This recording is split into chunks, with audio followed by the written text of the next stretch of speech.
talking about the Hermit of Lehman.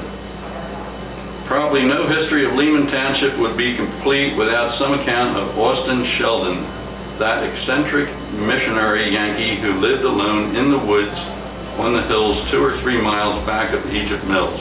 Whatever the cause of his eccentricities, he first appeared in this state in Canaan Township among the hills or Music Mountains. When the settlers encroached, he left and went to Blooming Grove, where he remained a short time and then removed to the hills of Lehman, where he purchased about 70 acres of Pike County scrub pine and scrub oak barrens, and erected a sort of cabin where he dwelt for a number of years.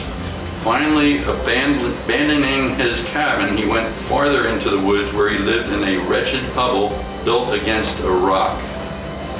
The roof was covered with pieces of bark, old carpet, and flat stones. Here he lived and suffered the rigors of this northern climate.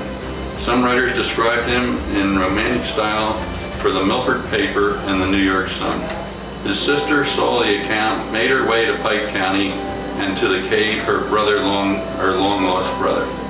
On seeing him in this forlorn condition, she wept bitterly, and being a person of some means, urged his return with her. After much persuasion, he finally assented and accompanied her to Connecticut.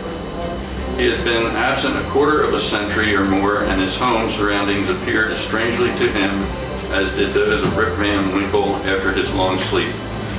Soon tiring of the comforts of civilization, he again returned to the wilds of Pike County, where the majestic rocks and murmuring waterfalls ministered calm to his disquiet spirit.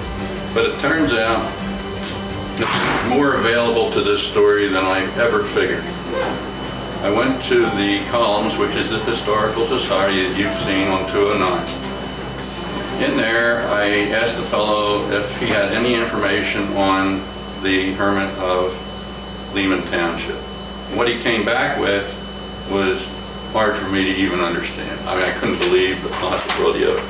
He came back with a picture of this fellow right here.